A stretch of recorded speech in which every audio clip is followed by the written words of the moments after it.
podcast. I'm Simon, and I've been investing in property for over 20 years. And if you're an active landlord or planning your next property investment, this podcast is for you. If you're able to leave a rating or review in your podcast player of choice, I would very much appreciate that.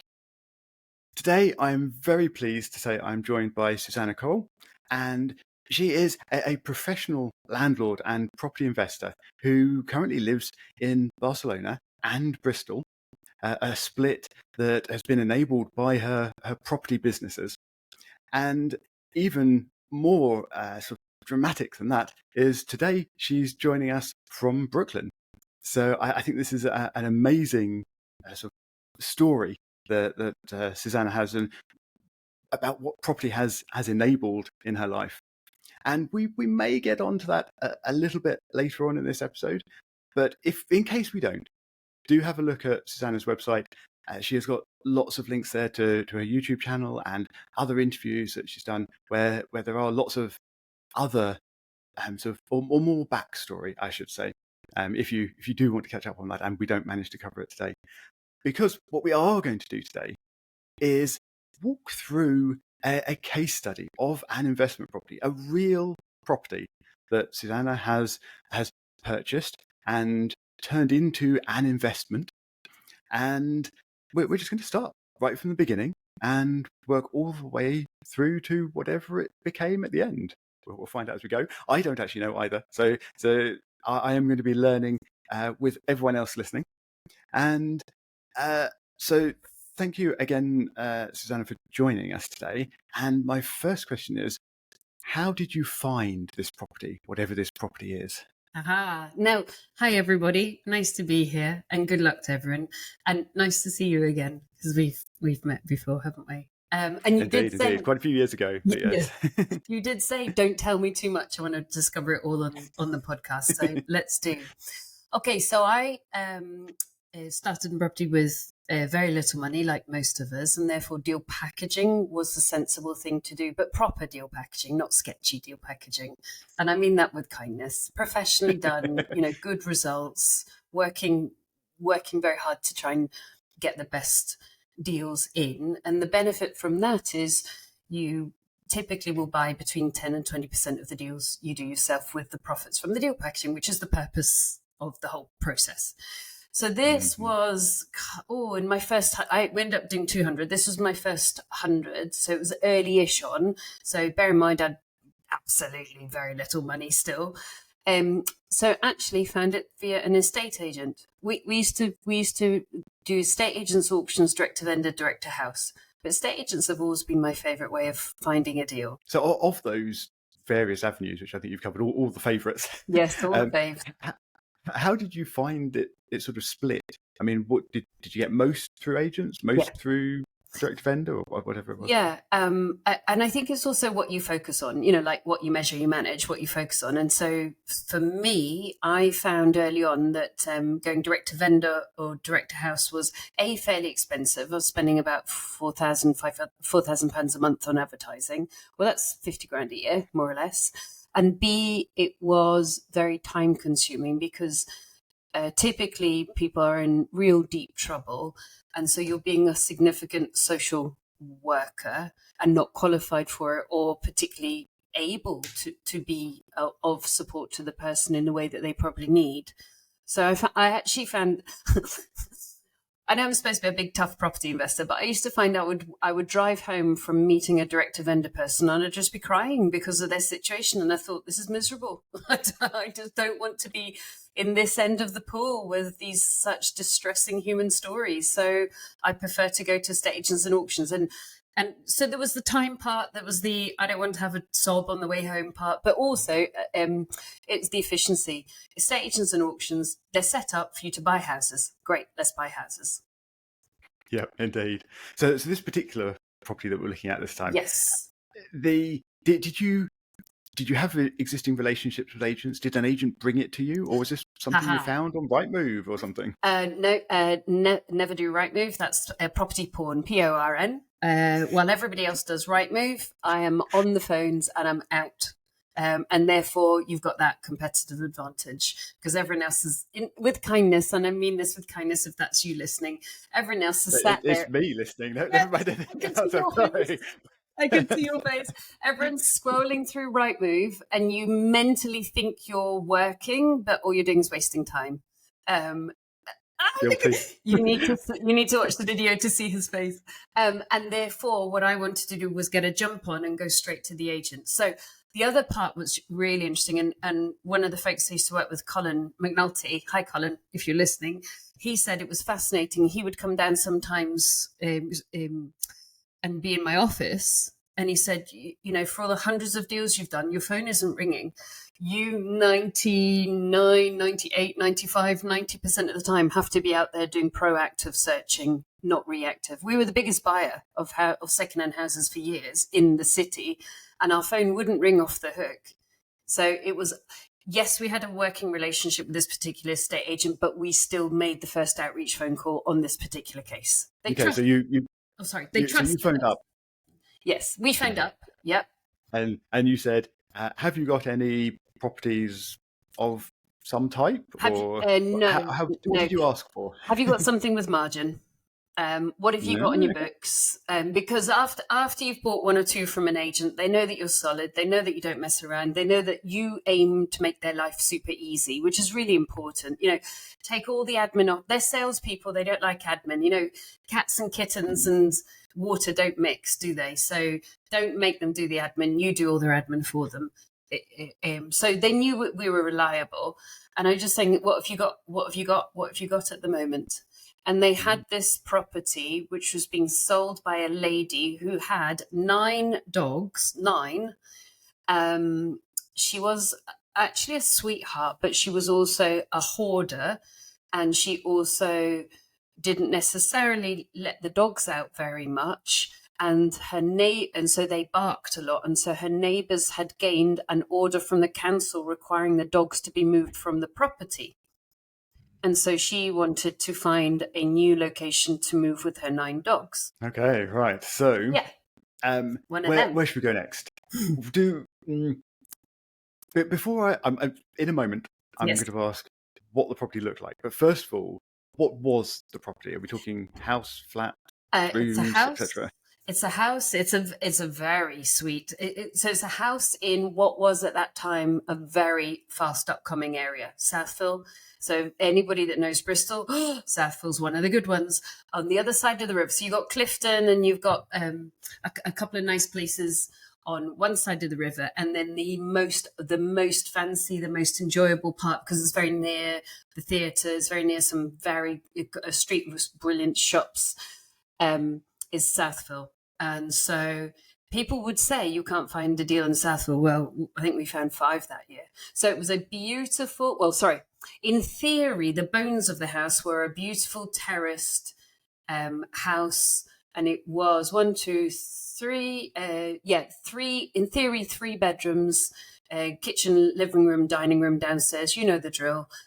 Bathroom in the halfway up on a terrace, and all the other ones were very nice sort of homeowners, very few rentals on that street. So fancy, but not fancy. Yeah. Right. So then that brings us on to what was it like? Did you go and view it personally, or did someone look at it for you? Or? My colleague Ash viewed it first because we were a small outfit, deal sourcing, but I was obviously the owner of the business, and then I used to spend all the money that we made on buying houses for me. Obviously, once everyone else got paid and their bonuses and things. So yeah, my colleague Ash saw it first, and then I went to see it. And so, what was it like? Well, you can imagine 9 dogs that weren't let out very often. It was pretty smelly. It was pretty smelly. The last investment property that I bought, the owner had 1 dog that I don't think was let out very much, and that was bad enough. So could we amplify that by 9? Yes. Should we just say that we had to replace all the floorboards? And if anyone's having their breakfast, I'm not going to describe the smell. Yes. No, indeed, that can be bad. So you went and looked at this property. Yep. You identified that it had promise. Yep. but needed some effort. Yes. And So some masks for the smell. yes. So before you put in an offer or anything, what were you thinking you would actually do with this property? So we put in offers very fast. So it would be make the phone call, view the property within half an hour to an hour, and put the offer in about half an hour later. So Wow, that is fast. yeah. Well, that's how you get deals. Sorry, that's how I got deals, and we did over 200 of them. So it's a fast, reflexive move forward, and so what we were thinking was, number one, what's the value of the property, and what's the value of the renovation, and that can be done very quickly once you've got a level of experience, because you kind of know what's going to need to be repaired, replaced, etc. So we knew that very quickly from the quick visuals.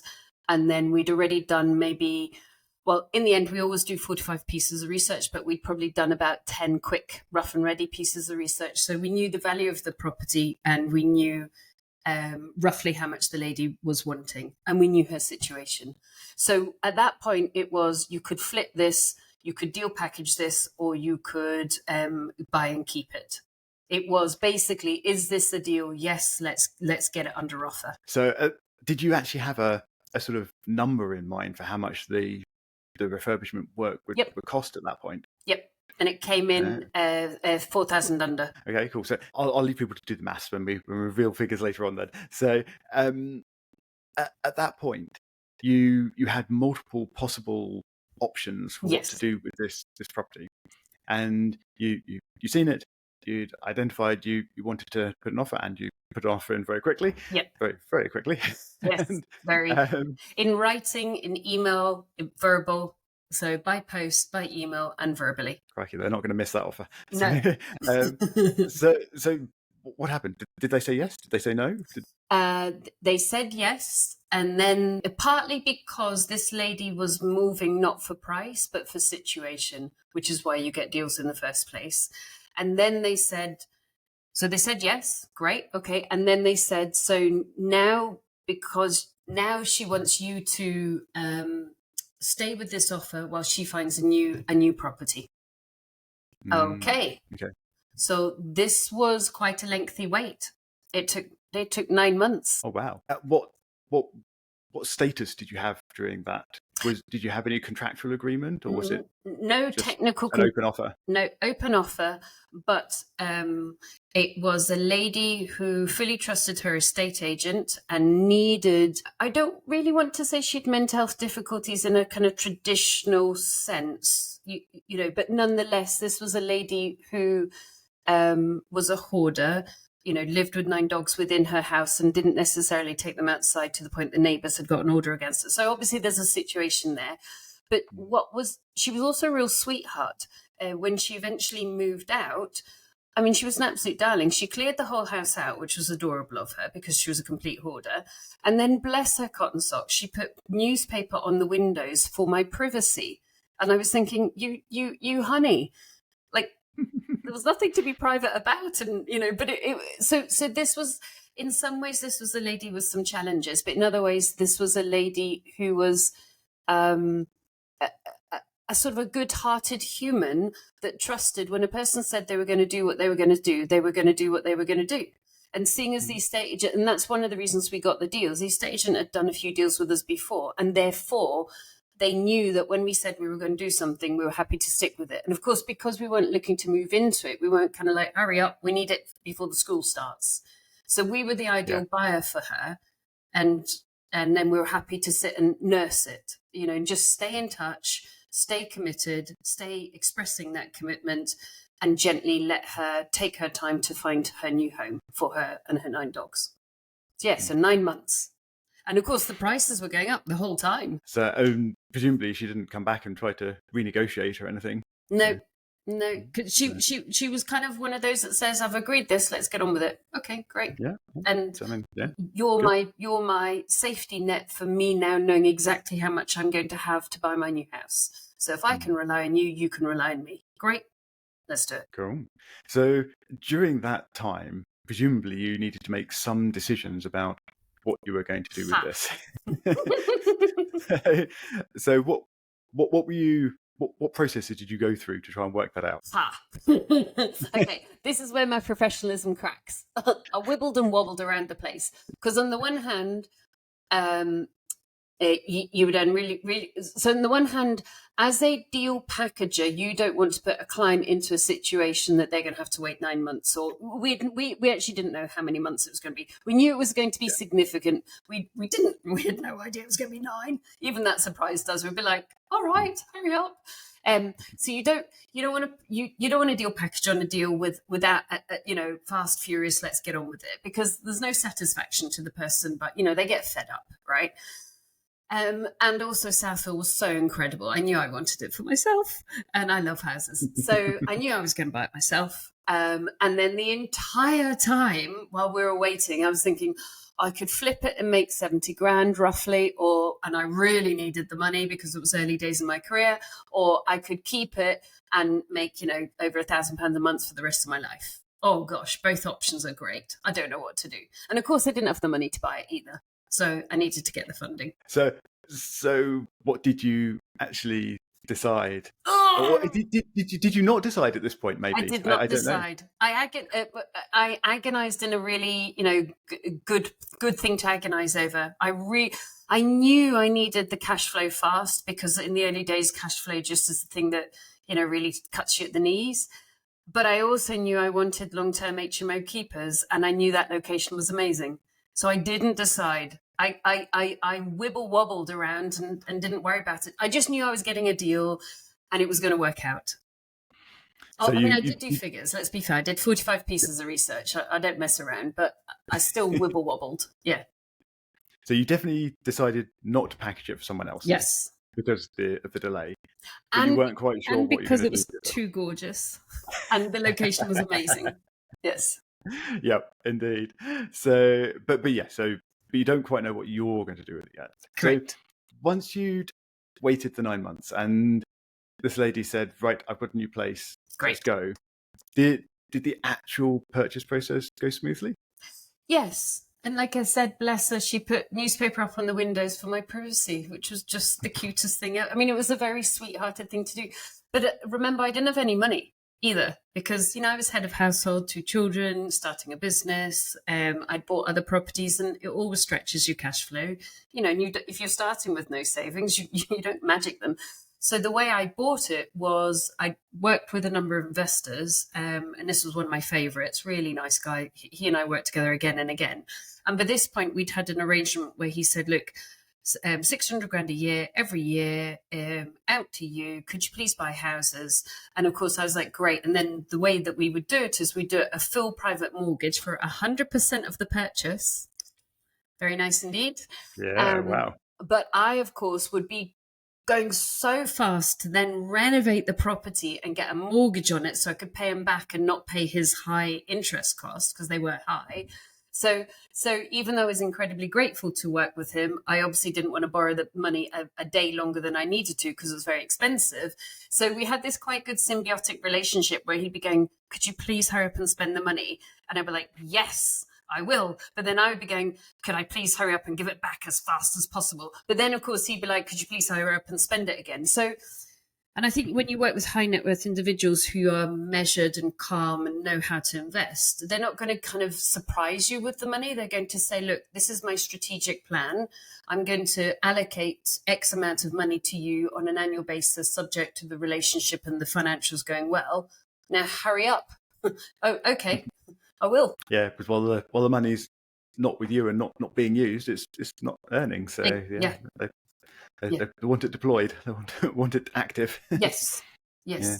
So it was a 100% private mortgage, but then with some security taken against some of my other houses. So, and of course, he and I both knew that the value of what we were buying compared to even what it was worth without a renovation were it to go into a fire sale, he'd be relatively secure anyway. Yeah. Cool. So, yes, you've purchased the property. Yes, and I'm still agonising. With investor help. I'm still agonising because I want to keep it, but cash flow. So presumably, while you hadn't decided what you were going to do with it, Yeah. You did know you needed to renovate it and get it fixed up. And I needed to make that decision before the renovation came in. So, I mean, I really agonized on this one because I wanted it so badly. I love houses anyway. It would have turned into a beautiful home. And I'm always a keeper. I don't mind eating baked beans on toast for a while if the long-term payout is good. There's, Beans on toast is very nice anyway. Yes, I ate a lot of that in my early years. Yes. So I decided to go for HMOs. And then for me, my market segment at the time, HMOs was top quartile, which means not the HMO. I mean, I'm in my 50s now, so not the shared house that I would have lived in as a student, some skinny old single bed. It means en suites in as many as possible. So this turned into a 5-bedroom, 5-bathroom. Disappointingly, I'd have loved to have made it a 6-bathroom. So one of the rooms could not have a bathroom in it. It just wasn't viable. So each of the bedrooms were doubles. A couple of them were huge. A couple of them were just doubles. But what's more important to that market segment is that they have a nice bathroom attached to a small double. Yeah. So that's what I did. 5 bedrooms, 5 bathrooms, of which 4 were en suites. Because nobody these days in this generation wants to share a bathroom. Eee. Yeah. Yeah, I know. Yeah, I mean, yeah, I can understand that. But anyway, so you've got but you know what you're doing with it. So yeah, that sort of implementation plan, did you have that ready to roll? Yeah. Before you got the keys? Absolutely. Yes, everything ready to roll. Builder organised, fixed price contract. To be fair, in this case, it was a builder called Simon, nice guy. He and I'd done quite a few together. The kind of guy, I don't mean rough and ready like I'm being derogatory. I'm not. Rough and ready. Big chest, rawr, lots of tattoos, but absolutely rejoices in good quality work. And so he and I occasionally would sit back, hands on chins together and go, look at that. That's a good piece of work. So and that's the kind of person you want to work with, somebody who's got genuine proud. Doesn't matter how rough and ready a person is in any shape or form. If they've got true heart, good interest in the good quality work, then that's great. And it was a 12-week renovation, fast in, fast out, mainly because it was like, I need the rent. And so I used to always drive my builders nuts. I used to always give them 1 week less than actually I knew I was going to take. And then I would be getting the carpets in, the photographer in, and they're just like, bloomin' exes. You could tell like on the last week I would annoy them intensely. I don't care, kids, we're moving forward. So yeah. So 12-week renovation, 41,000 quid, ripped out floorboards, everything. And again, I probably overdeveloped a little bit. I've got a friend of mine, Nigel, down in Exeter. And it was interesting to compare my renovation figures and his, but we aim for slightly different segments of the marketplace. So I want top 75%, the top 25% quartile. So good quality rents, good quality behaviors. You're never going to pay me rent late. If you do, you're not staying. That, or you pay me rent late 3 times, you won't be staying beyond that. But there'll be conversations before that, of course. Yep. And so, did you had a tight deadline? You were pushing your builders. I didn't. The builders hard. did. I had a normal deadline. Did it work? Did it go according to plan? Yes, it was more gross than we thought. No offense to the lady. It was more smelly. I mean, they had to wear face masks. They had to wear industrial face masks, and they had to rip up every single floorboard because it was urine soaked. So it was sad, for that. But the rent, and I suppose part of, because unfortunately, if you're doing a fairly significant rip out, you're not repairing so much as reinstating or replacing. So, and I do, the thing that breaks my heart sometimes is if you pull out old doors. So I do try and keep the old doors, even if it costs a little bit more, just because they're much nicer than the new doors. But again, with some of the HMO regulations, depending on your regulations, sometimes you do have to replace them, which is heartbreaking. I can't remember. I think we did, unfortunately, replace the doors in this one. I think so. Now, the one thing that then happens in a very nice street like this, where you're going to be the only HMO, is your neighbours get very upset with you. Because how dare you bring in tenants? So we did have to do quite a bit of neighbour relationships, cups of tea in the houses. One lady was very cross and remained so. The others, I wouldn't say they fully came round because they didn't really want to have HMO tenants next door. But once they could see I was responsible, going to be responsive, and wasn't going to take any, nonsense from, I wasn't going to take any antisocial behaviour from tenants. That would be non-acceptable for me. I suppose they grudgingly came round. And in the end, the lady next door was a florist, and we ended up getting on fine. But it really needed some relationship management because people were up in arms. In a different HMO, I once had somebody write to me saying, "How can you, in all conscience, do this to us?" And then he wrote to his MP. That seems a little harsh. It's rude. As well. Yeah, I know, because I was putting a rented property into a street that was mainly owner-occupied. I thought, I didn't, but I thought, I wonder if I could put a segment that you really wouldn't like, just so that you can wake up to real life, Buster Jim. But I didn't. I felt like it, though. Oh, dear. You were presumably adding in, well, I know you were definitely adding in en suites. So that involved presumably putting in some extra walls. Did you move any walls around or anything that sort of fundamental?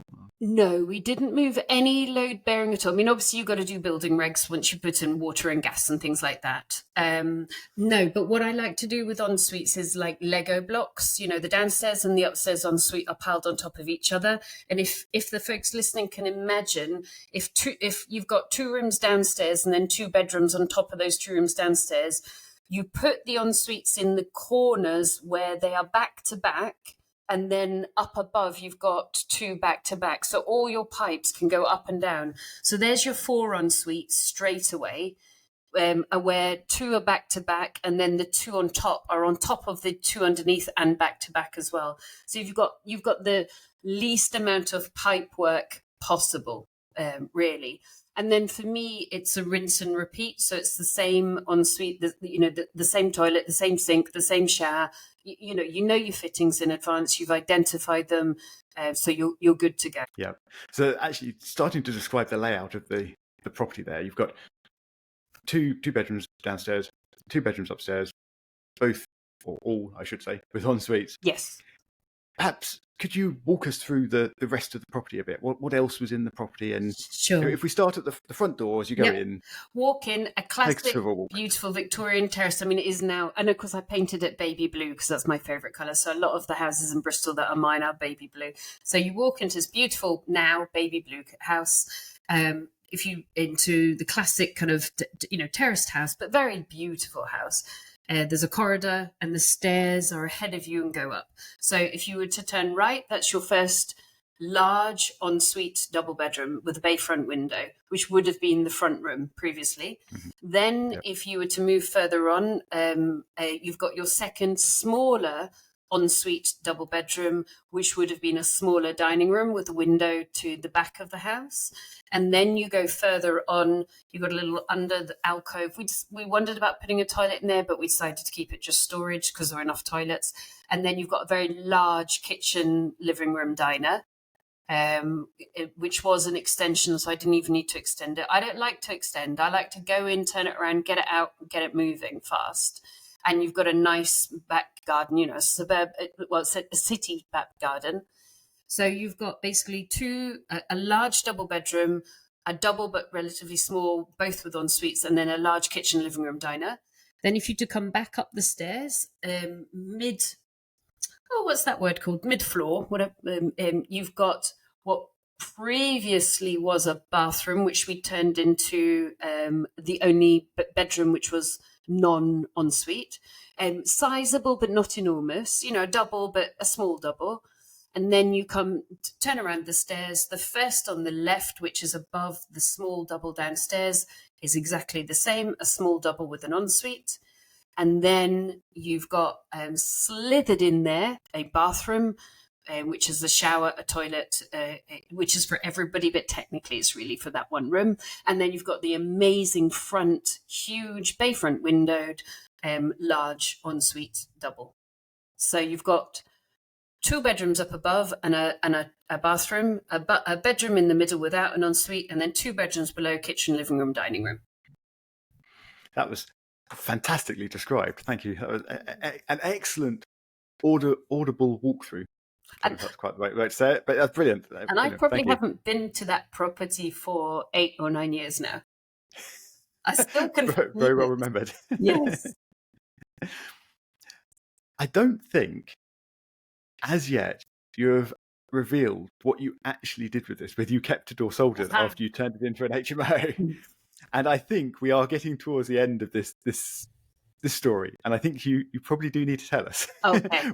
What did you do with it? So in the end, I turned it into an HMO, and at the time I was doing HMOs which were professional, so individual room contracts, and I did that for a number of years, and it was a fast-paced business. It was high rental yield, but fast-paced, because if you've got 5 people in there, as I did, on average, they would stay for 10 months. So you've got 6 turnovers a year for every unit. Well, that's fairly fast paced. And at the time, do you want the figures now or do you want them later? You can bring them in whenever you're ready. Okay, how about this for a nice solid deal? So I bought it for 203,000 at the time. It was a 41,000 refurb. I planned maximum 45,000 because I knew what it was going to cost at the time. And at the time, then it was worth 330,000. So that's a good margin. Yeah. So you could see why I was like, well, if I sold it, I'd make, ish X amount of money. I was thinking roughly on my figures, I'd make about 70,000 because of course the refurb would be a bit different if you sold it. That would be so beneficial. But, and so at the time, my rental income then was £2,798. I looked it up precisely for you. And my costs then were £1,675. So my gross profit then was 1,124. Then, before, and by costs I mean mortgage, 10% for repairs, although I ran it in house, kind of 10-15% for management and additionals. So I don't mean just my bare costs. And then it went up in value, so it's much closer to the 500,000 now, and my rent now is 3,500 a month. But even going back to those figures on buying it for 203, worth 330, if you do that classic buy, refurb, refinance, and rent out, 75% of 330 is 247.5. Well, I bought it for 203, and my refurb was 41. So although it sounds like I pulled like a couple of grand out, of course, the reality is that you don't, because you've got your lawyers, you've got your interest costs, etc., etc. So I left a little bit of money in, but almost nothing. That's very, very close to nothing. So that sounds really, really good deal. But then I moved it, not the house. I didn't pick the house up. So that would be impressive. So for a number of years, I ran, again, because cash flow was my number one driver, because, I wanted to grow a portfolio and cash flow was always incredibly tight.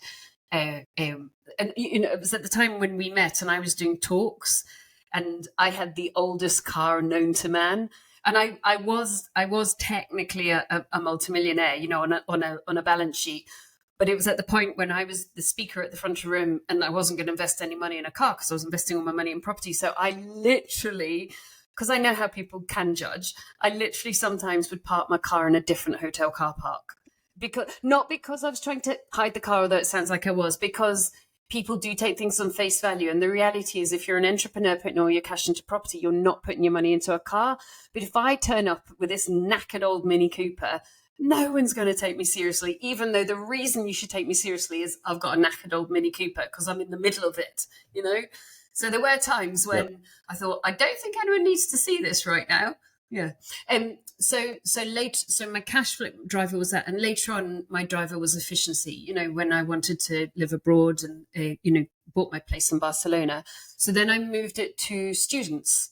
And actually, that's been even more profitable. But what the beauty about that is they move in July. So right now, my letting agent is managing all that, but they contract with us the preceding October, November. And for a house like this, I'll get a queue of people. I mean, they literally put it on the market and they close the list within 4 to 8 hours. That's It's good, isn't it? rapid. Yeah. Well, Bristol, and also the marketing, in true sense of the marketing, it's a very good quality house. You know, it's so it's always painted. You can tell the landlord cares about it, and so therefore there aren't. Those are sorry, I bashed the table. Those are a minority. The majority of houses are maybe a little bit scruffier than mine, and therefore, if you own that end of the market and they all want Instagrammable houses, and you've got very clean, tidy, well kept, well preserved houses, there aren't very many of your houses, but there are a lot of people wanting them. How has this property sort of fitted into your portfolio over these years? Actually, that's perhaps the first question. I'm not sure you've said. How many years ago was this you actually purchased this? I probably bought it about 14 years ago now, I think, something like that, maybe 13 years ago. So this is perhaps getting on into a bit more about how you treat your portfolio as a whole. But yeah, over that time, as it's increased in value and been providing cash flow, have you remortgaged it and taken more money out of it, or have you just let it be, or how have you treated it since? In the early days, I made a couple of foolish decisions on some of my other properties. I do have one that I over mortgaged, if you want to call it that way. You know, I bought it for, what was it? 90,000 ish, 89,500. And now my mortgage is 180. That's really dumb. Don't do that, people. I mean, it's worth a lot more, but that's really dumb. Because it's also not tax efficient. But so on almost all of my properties, I've refinanced them up at least once to effectively BRRR, buy, refurb, refinance and rent out. Almost all of them. And I did that for a period of time in order to continue to grow the property portfolio semi-organically. But I also work with a lot of investors. So sometimes it was about paying the investor off because I didn't have the deposit, even though the deal packaging business was also another provider of deposits. And then I got to a point that went, hang on, kiddo, let's stop doing that. You know, you've built a good sized portfolio. Let's now move into pay down. So then I moved into paying down properties. And then, of course, I got hit sideways with a little life glitch. And then so I'm still in stage 2, whereas if I hadn't had that little life glitch, I might be in stage 3 now. So my thinking is stage 1 is the acquisition, where you do stretch yourself, but don't go crazy. Stage 2 is the pay down, and then stage 3 is buying with cash.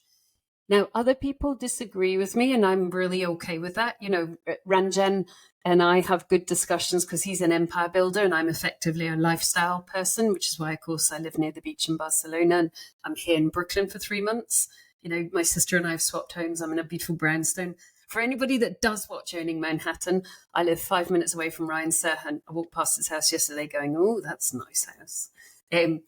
But for me, being more interested in lifestyle than massive empire building, paying off houses is quite important.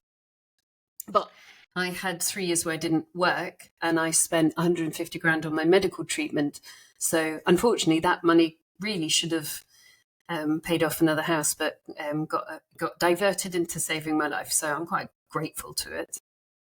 At least you had it yes there to be able to do that. I mean, that's quite an important element, really.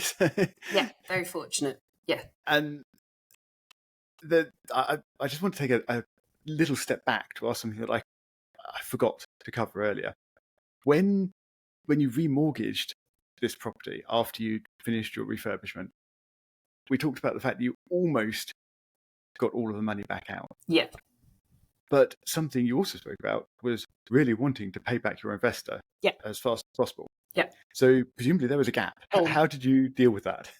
I dealt with it in so there wasn't a gap in paying him back because the mortgage could pay him back, but there was I was left holding a little. So basically, let me take a step back. So he lent me the full 203,000. Lovely, great, on quite a hefty interest rate, and it was a private mortgage, all done with lawyers, all done above board, you know, signed, sealed, all the rest of it. And then I refinanced by paying him out. with my mortgage. So when the mortgage got drawn down, I didn't really see a penny of it. It went straight back to pay him back through the lawyers. That's great. That's how it should be. But then what I did was the refurbishment, the 41,000, I borrowed that from a second investor, but not necessarily saying it's going to be for this house, just as a general on because 41,000 is a lot of money, but it's still not enormous amounts of money. So that had a different security on it. And then that investor was on a longer term loan. And so that investor, the kind of dribbles, if you like, of what was still due back to that investor got paid out by the house for, I forget exactly, maybe, a number of months or the profit of the house. So basically what ended up happening was the first investor got paid back fully with the mortgage. Great, as it should be. The second investor, who was a general investor, but I put the money into paying that for that refurb, they got paid back out of the profit of that house, which I held earning no profit until they were fully paid back. And that they were on a longer term loan anyway, so that fitted for them. But with them, it wasn't the loan; it was an individual loan from one person to another person, and it wasn't fixed on that house or anything like that. So it was sort of, I don't mean, I joke to say I could have bought shoes with it. I mean, of course I didn't, but it wasn't predicated that you have to spend it on a certain property. It was a simple human to human loan, all above board. So I just babysat the house for a while, ran it, and the profit paid everybody back. Excellent. Sorry about taking a step back in the story rather than remembering to mention that as we went along, but thank you for filling in that gap. I think it's important to understand how these processes work and how the pieces fit together. Yeah. So you mentioned that you're currently in this stage 2 where you're paying things down and sort of settling your property portfolio rather than in a sort of aggressive growth stage. Yeah. So what are you doing with your time? I mean, I know you run a business effectively to look after your properties and things, but do you still go out and look at properties? Do you browse Rightmove? Do you see if I do property porn? or do you do something else with your time? So the set. Do you mind if I answer that in 2 ways? The settling, answer it however you like. The settling the portfolio is not just on a financial basis; it's also on an efficiency basis. So prior, when I was running the professional HMO's main strategy, I was also running service accommodation, and I also had single lets, and obviously all the other things going on. I've always run a mentoring program because I really rejoice in it. It's really fun watching other people succeed, and I obviously for many years ran a deal packaging business. And then I became quite interested in efficiency, which was, this is great, but I'm working quite hard. And there's nothing wrong with that. You have to at the beginning. Financial freedom only comes after you invest your time and you're very not free for a period of time. So as I was interested in exploring what life would look like, say after my kids left home and I wanted to travel more, I really needed to make quite significant changes. So I moved from managing all the properties in-house and employing 2.5 people to manage my property portfolio to, oh my goodness, it was emotionally difficult, to actually outsourcing to a letting agent. Luckily found the most amazing letting agent. I think they're just marvelous.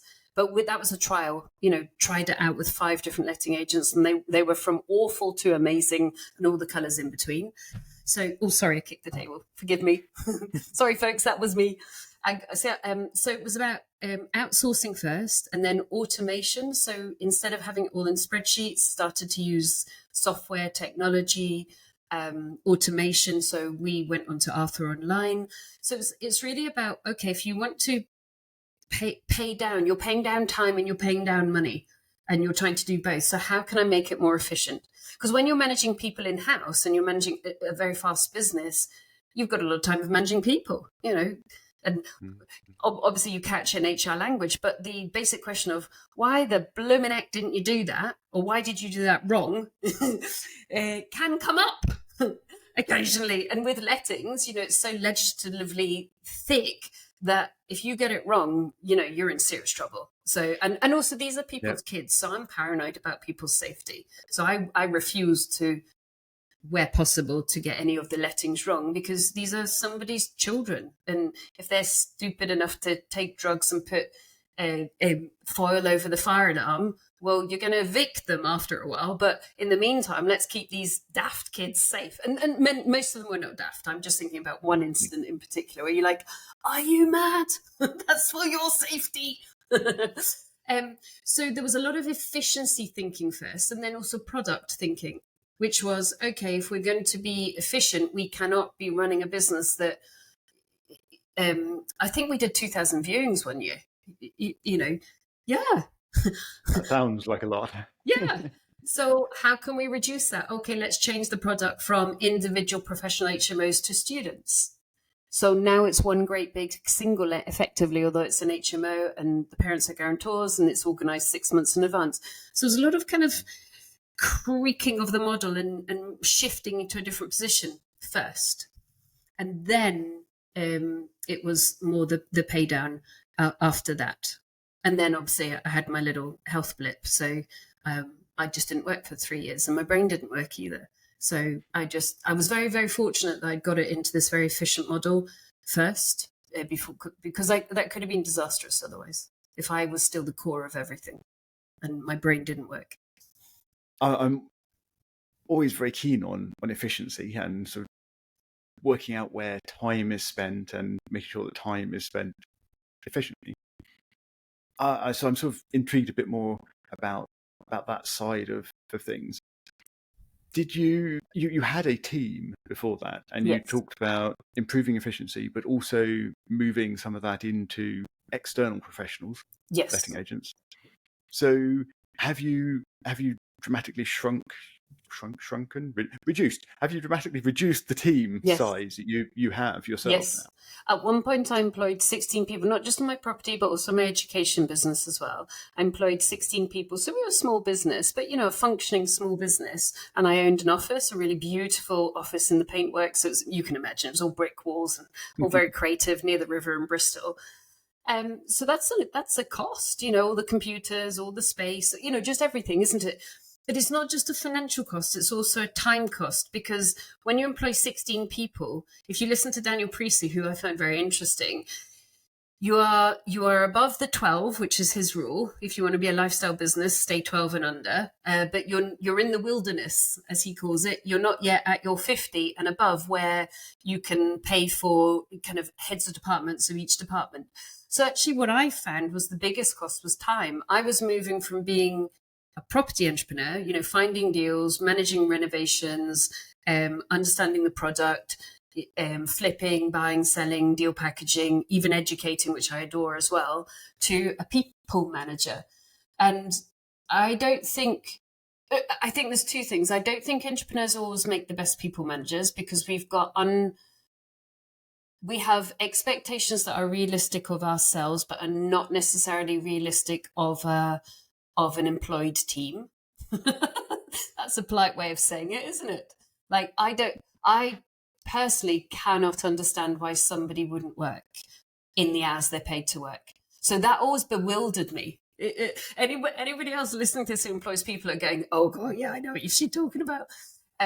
So then what's happening is that all of your best qualities have to be put aside, and some of the qualities where, and I'm not criticizing myself, you're less experienced and you're not maybe the right fit for it, human HR management rather than entrepreneurial drive, and are kind of being dragged back by people. I'm having a divorce, my kid played up, or I constantly turn up late to work, all of, like, I don't mean someone having a divorce, of course you're going to really support somebody, but I find it boring to have a conversation with somebody to say, you have been late to work 7 times in the last 2 weeks. Don't do it.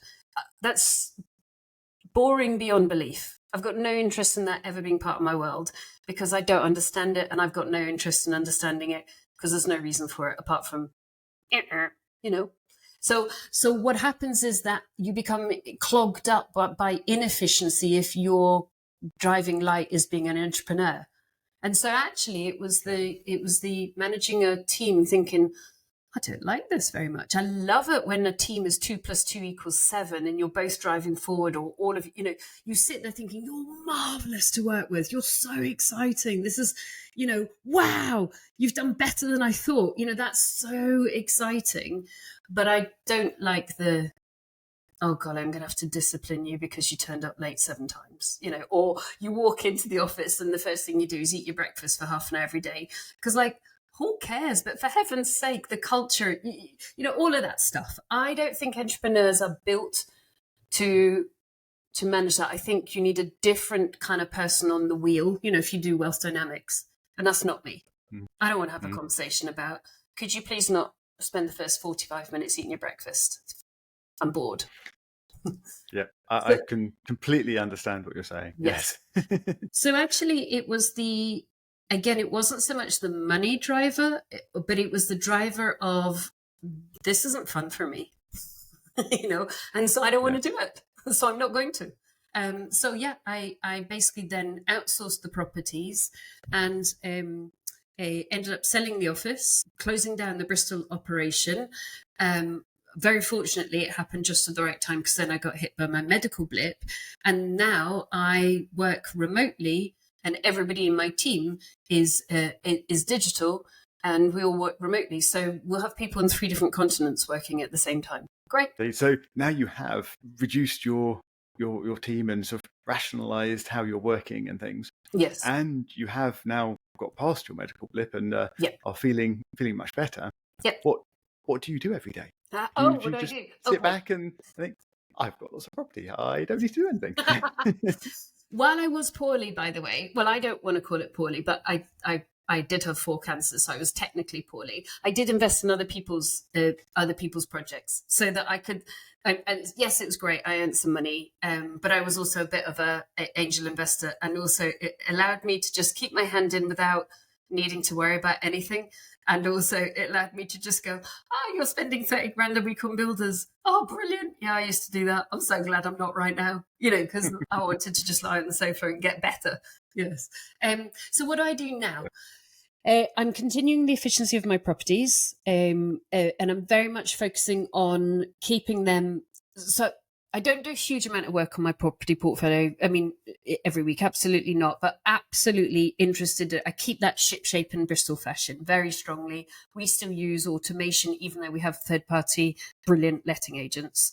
And I like to plan that well in advance. And I like to look at the strategy for those property portfolio. And I like to project, okay, which one are we going to pay off next? What's our plan?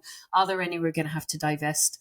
I've chosen not to incorporate. The majority of my properties are in my personal name, and that we'll see if I've made the right or wrong decision there. And then I also have, I mentored for 10 years and I loved it, but we stopped that at the same time as the blip.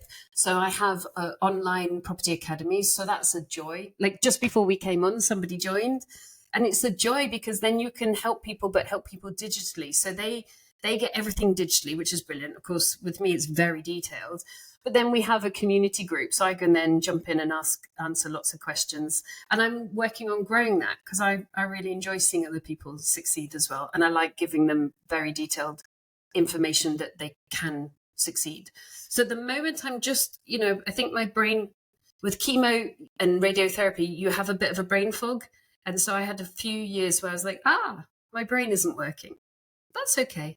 So I just lay there like a cat in a ray of sunshine, kind of, this very quick-witted brain just wasn't quick-witted. And it's like, okay, it's just not working. I'm not going to make any decisions because I don't have the capacity. I literally don't have the capacity to make the decisions. So I'll just observe and notice and be grateful for property. So my brain is now back, which is nice. My quick-wittedness is now back. So the next stage is continuing that stage 2, which is pay off the properties. And then, of course, it's reinvest. So this year I'm not buying property, and it's really because of the final recovery of the medical, just making sure everything's fine. And also I was delayed by 3.5 years, and obviously I had to spend quite a lot of money on my medical stuff. So I'm still on pay down stage 2, and then I'll go back into reinvesting. But will I invest in Barcelona or will I invest in Bristol? I'm watching both places with interest. Ooh, interesting. Maybe you'll have to come back in a year's time and tell us what you decide. Yes. Well, the market in Barcelona is the gringo market. It's a 2-tier market. And obviously with the socialist government and obviously with the kind of current protests for tourists, it's interesting to observe that. And I've got she's now a friend, somebody who recognized me from the YouTube channel while I was walking along the beach in Barcelona, and she's become a friend. And it's really fun watching her. So when I met her, she'd done a certain number, and now she's done 40 flips. And it's really so cute where the teacher becomes the student. So she sat me down a year ago and went, because I obviously was like, do this, do that, do the next thing, do this with investors. And she did everything. She's doing brilliantly. So now she sat me down and went, I'm going to teach you to buy in Barcelona. So I sat there scribbling for 2.5 hours. So I've got it from the horse's mouth. So we'll see. So what do I do all day? I still work on my digital business. I still work on my property business. Yesterday afternoon, I noodled off to Soho because I'm here for 3 months in Brooklyn, and I noodled around Soho, eyes wide open. Tonight, my whole theme this summer is American music. So R&B, hip hop, funk, soul, salsa. So tonight's Janet Jackson. I went to George Clinton and Parliament Funkadelic. I've been to hip hop where I went, ooh, that's a bit aggressive. And then I went to female hip hop and I was like, oh, this is way more dancey. And I am going to concerts every 2 or 3 nights all summer long.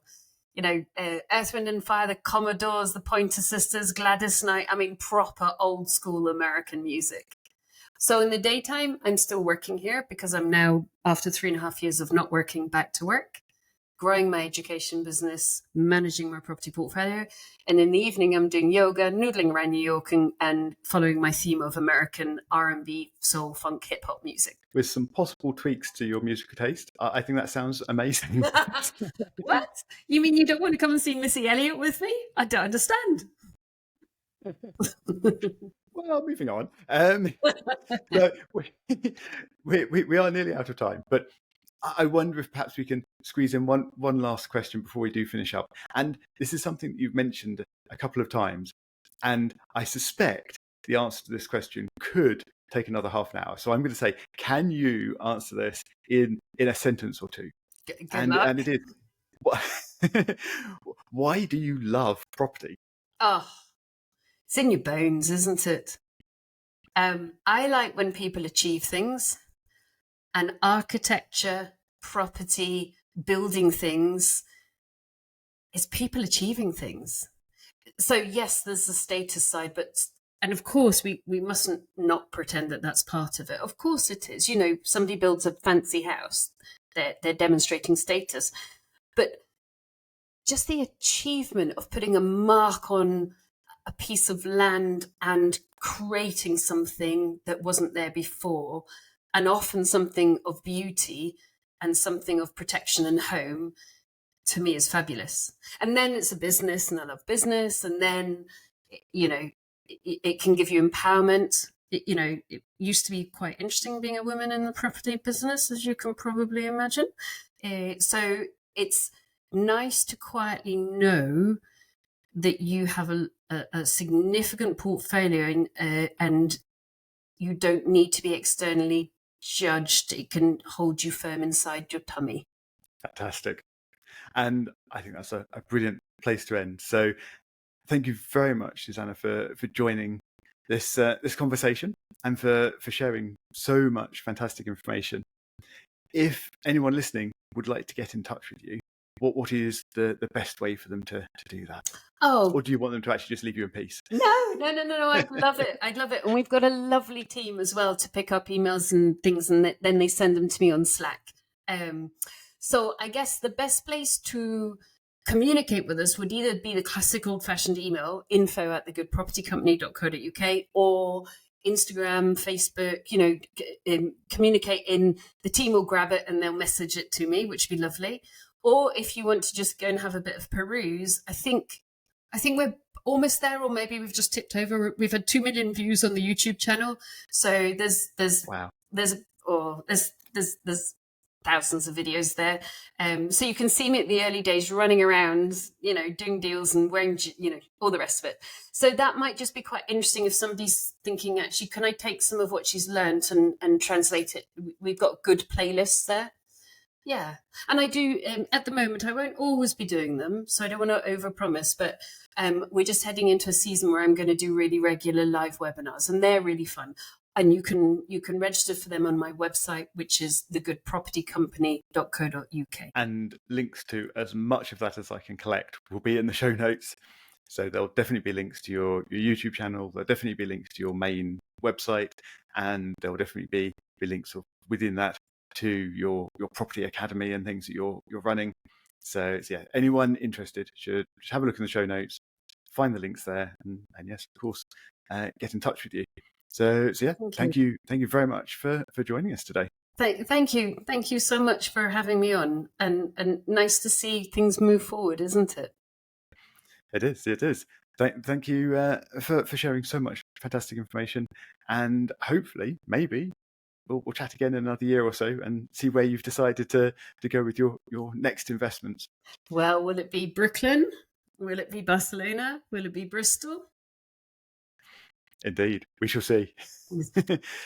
Thank you to everyone listening. I hope you've enjoyed this conversation as much as I have, and I will look forward to speaking to you again next week.